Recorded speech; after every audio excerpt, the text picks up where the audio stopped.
What's up, guys? The Book of Boba Fett Chapter 2 is here, and if you haven't watched it, please click away because there's going to be all spoilers in this video because it is a breakdown for the episode. Let's get into all of it right now because this was such a good second episode.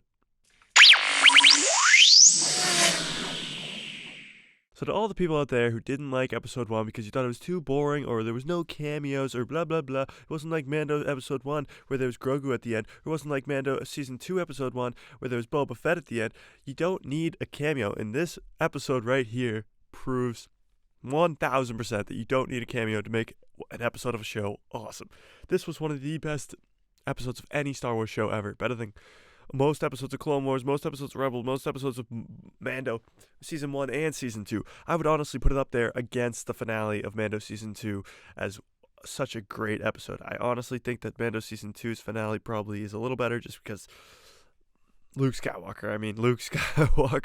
We're talking Luke Skywalker. So I wouldn't put it that high, but it is up there for one of the best. And it is so good from start to finish. It opens with Fennec Shand bringing in the assassin that tried to kill them into Boba's palace. Almost said Jabba's palace, but now it's Boba's palace. He's obviously not going to talk, so they put him into the pit where the Rancor is. And we know Luke Skywalker killed the Rancor in Return of the Jedi about 5 years before Boba Fett takes place, so there is no Rancor.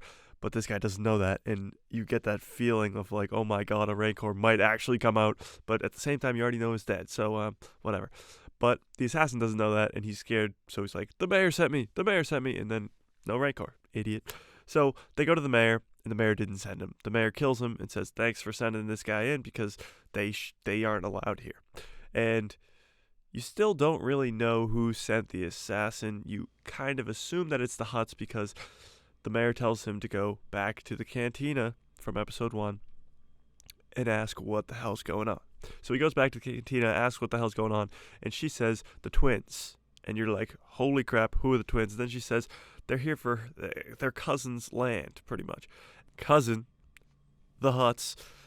We're talking Jabba the Hutt's cousins. So these twins show up, and it's such a cool scene. There's a bunch of people carrying them, and there's a huge bend in what they're sitting on because they're so large, and the Hutts are like, Boba, this is our land, not your land. And then they pull out freaking Black Chrysanthemum, this Wookiee bounty hunter from the comics and from Legends and from even canon comics that we've never seen in live action before. They pull out one of the coolest bounty hunters that has never been seen in live action at all, not once. And they pull him out from behind the two Hutts, and they're like, we are going to kill you. And he's like, I am not this guy who's just gonna fight your battles. I'm a crime lord now. I'm not just gonna be a bounty hunter and fight one-on-one versus Black Chrysanthemum. Are you kidding me? I mean, everybody thought Kiara, everybody thought Cad Bane, and they pull out Black Chrysanthemum out of nowhere. Nobody expected it, not at all. Nobody even thought to even guess it. Jon Favreau has got this down to a science.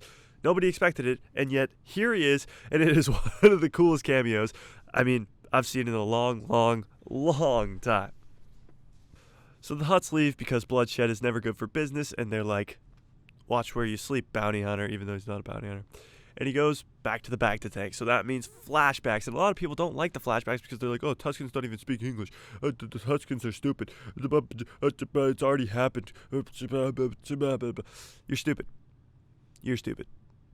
The flashbacks are sick. So the flashback starts with Boba getting trained by one of the Tuskens to fight with the sticks.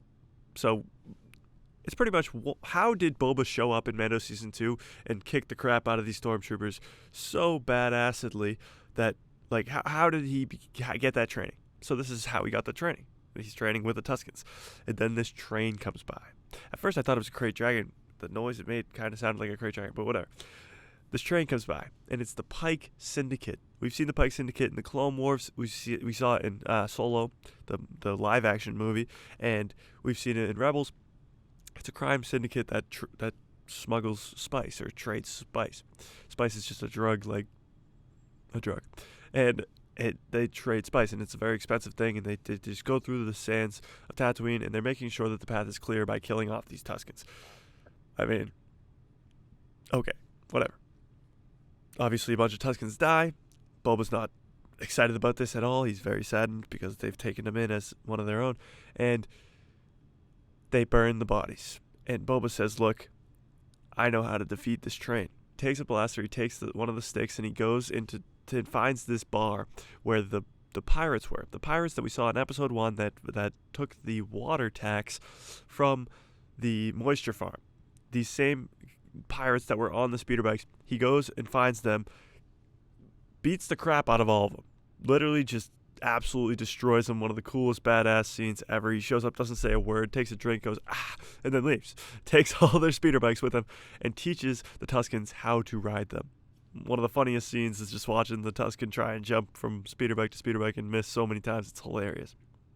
And finally, the time has come and the train is back and they got to hijack the train. And you've seen so many train hijacks in movies throughout decades and decades of movies.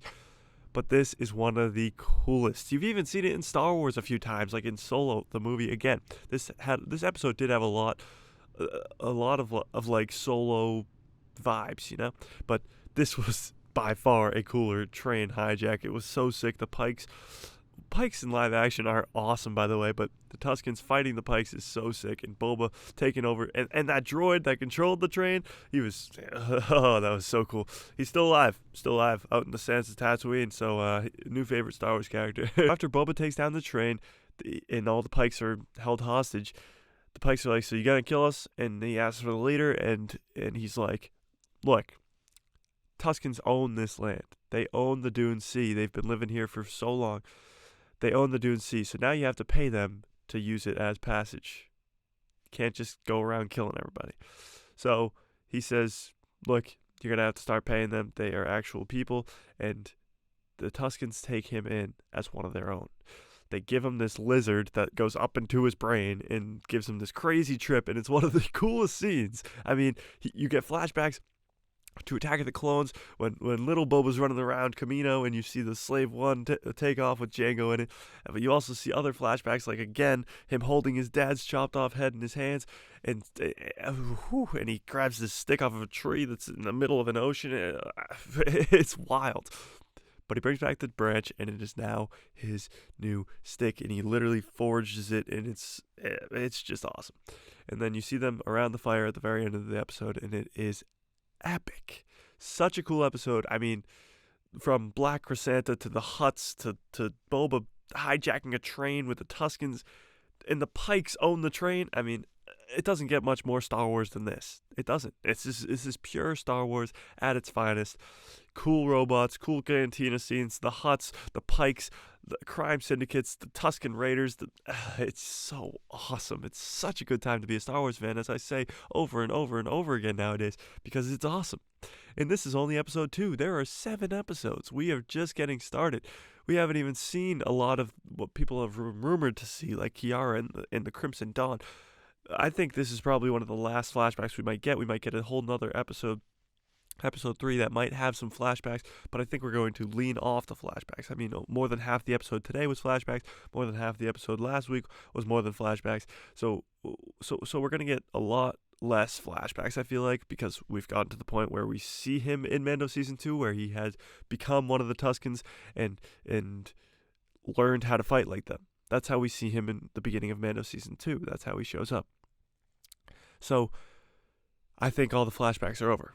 We've seen how he escaped the Sarlacc and why he's so good with that stick, because he trained with the Tuskens and now he's one with Tatooine, and that's why he wants to rule Tatooine, because he has so much backstory with the planet itself. That's why he wants to rule there and doesn't want to go to Nar Shaddaa and rule there. So I'd give this episode probably a 9.5 out of 10. It's not no Luke Skywalker returning for the first time since Return of the Jedi type thing after he got sharded on in the sequels. It's nothing like that. It's its own thing. It's Boba's show. It's not, oh, you need Luke Skywalker to show up. Oh, you need Grogu to show up. Oh, you need Boba to show up, even though it's Boba's show. It's Boba's show, and it's Boba, and he takes over. So it's one of the best episodes ever. and it's just him. There's no cameos. I mean, Black Chrysanthemum, but that's not really a cameo. You have the Hutts, but that's not a cameo. This is all just stuff that happens in Star Wars. There's no fan service here. This is just epic Star Wars storytelling.